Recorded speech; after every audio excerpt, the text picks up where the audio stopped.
Hello children, good morning. How are you? Today I am here with few cross which you have already studied in chapter Principle of Inheritance and Variation. So let us start with monohybrid cross. First cross we will read is monohybrid cross. Monohybrid cross means only one character is taken into consideration. So here parents we have taken tall and dwarf. Tall is dominant, so it is written by capital TT, and dwarf is recessive, so it is written by a small t, small t. Now let us see what will be the gamete. It is just half. Why? Because they are diploid and gamete will be always haploid. So capital T, and here the gamete will be small t. Now in F1 generation, what it will be? It will be capital T and small t. That is heterozygous. Phenotypically it is tall, but genotypically it is heterozygous, not homozygous. After that, selfing is done. Suppose this capital T and small t taken as male, and again capital T small t is taken as female. Both are phenotypically tall. So how many gametes? Two gametes of each will be forming, male gamete and female gamete. Female gamete capital T small t, male gamete capital T small t. Then in F2 generation, whenever we will cross, so capital T it will be TT, that is capital T, and it is tall, capital T small t. It is again tall, but it is in heterozygous condition.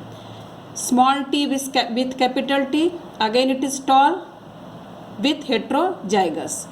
Small t and a small t, that is it is dwarf, and this is both are recessive, homozygous. So let us see what will be the phenotypic ratio. Phenotypic ratio, tall is to dwarf, that is 3:1. But as we consider the genotypic ratio, it will be 1:2:1. Why?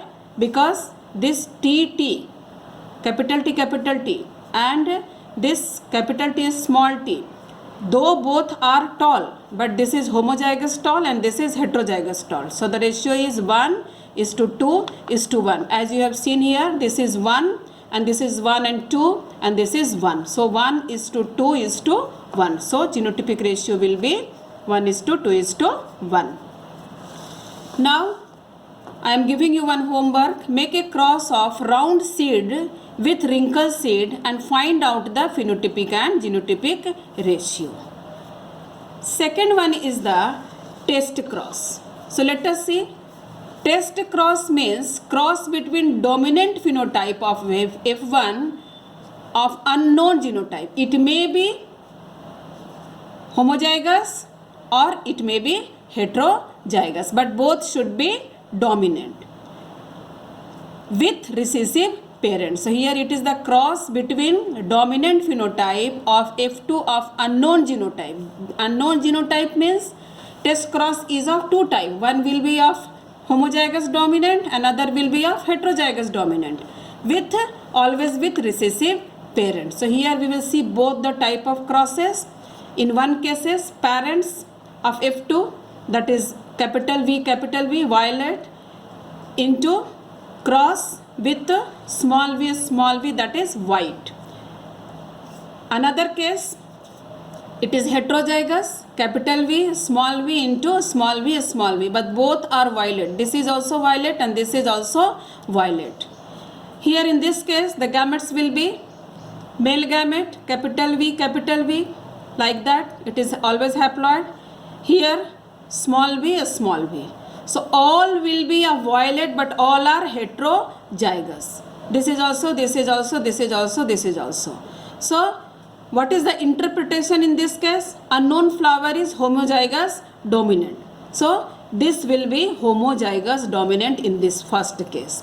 So here 100% violet flower will appear in the first test cross.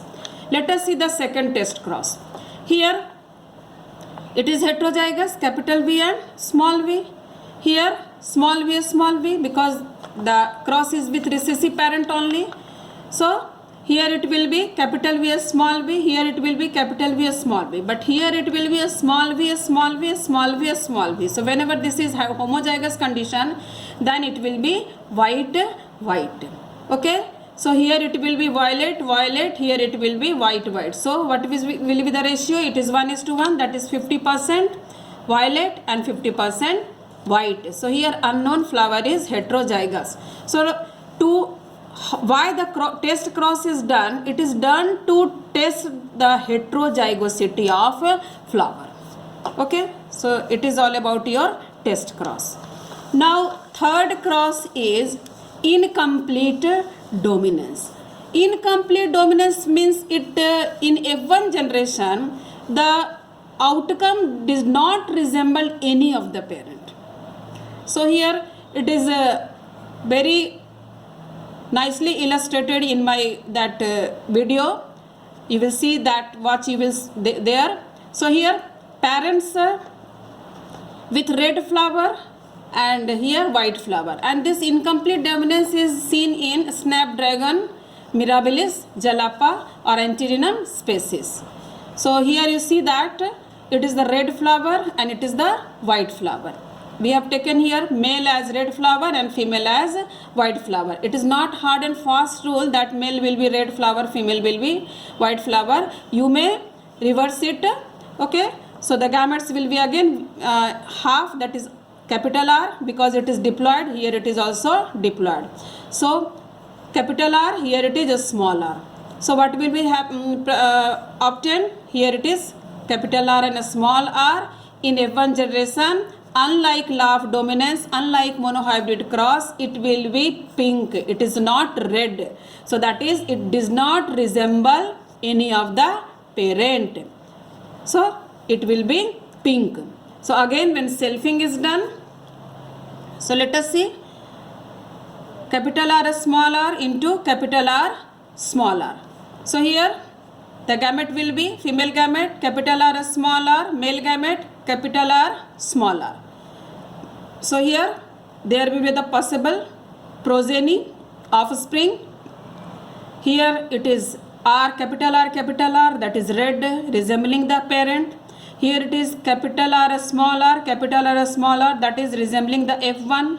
And here it is a smaller, that is white. And this is the F2. This is F2 generation. So here you will see that phenotypic ratio is 1:2:1, that is red, pink and white, and the genotypic ratio is also same 1:2:1. So it is always asked in exam. It has been also illustrated in my previous video that name the type of cross in which both phenotypic and genotypic ratio are same. So it is in the incomplete dominance. Let us see about the codominance. Codominance, here it is illustrated by ABO blood grouping. So this ABO blood grouping is controlled by a gene that is called as I gene. This I gene has three alleles, IA, IB and small I. Both this IA and IB produce a slightly different types of sugar on the RBC. But this I does not produce any type of sugar, and IA and IB are dominant, whereas the small I is recessive. Since human beings are diploid, so each person possesses any of the two of I genes, means any of these two, then the blood group can be determined. So here it is a table showing the genetic basis of blood group in human population.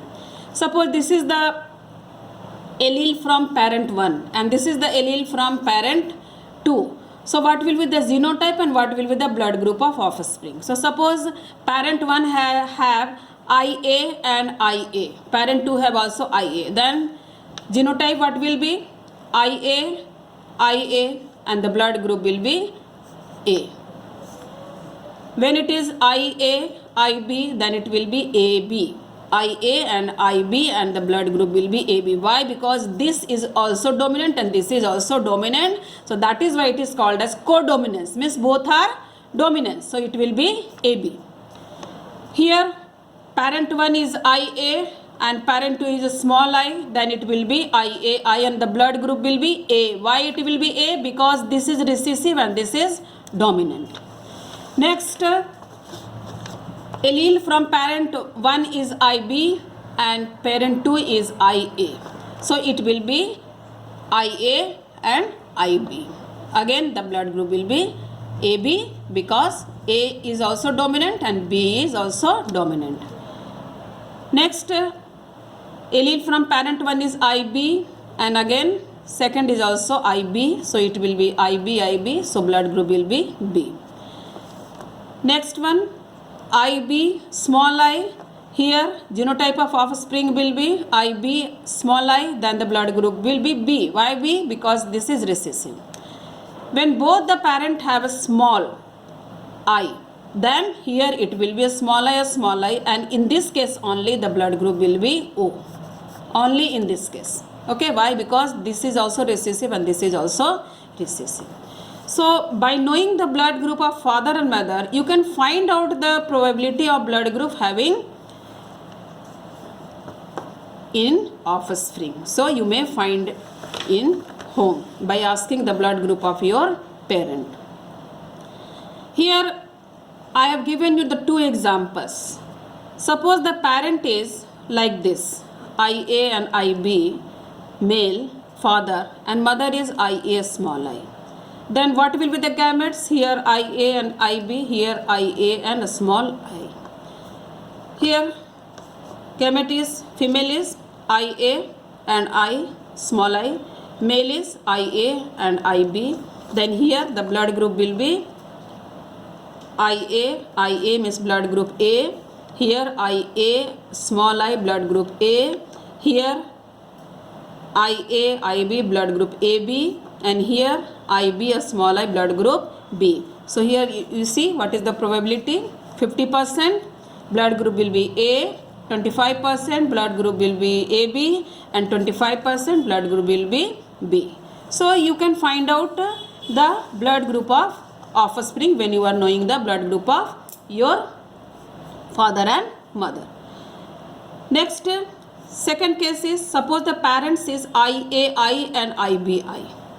Okay, here the gametes will be IA small I, IB small I. Now what is happening in F1 generation? Here it will be IB and I small I is the female gamete. Here IA and small I is the male gamete. So blood group will be here blood group AB. Why? Because it is IA and IB both are dominance. IA small I here, so this is blood group A. Here IB and a small I blood group B. Here small I then blood group O. Why? Because both are recessive. So here the probability will be 25% blood group AB, 25% blood group A, 25% blood group B, and 25% blood group O. So this is all about today's session, children, and again tomorrow we will having another type of crosses. Thank you. Have a nice day.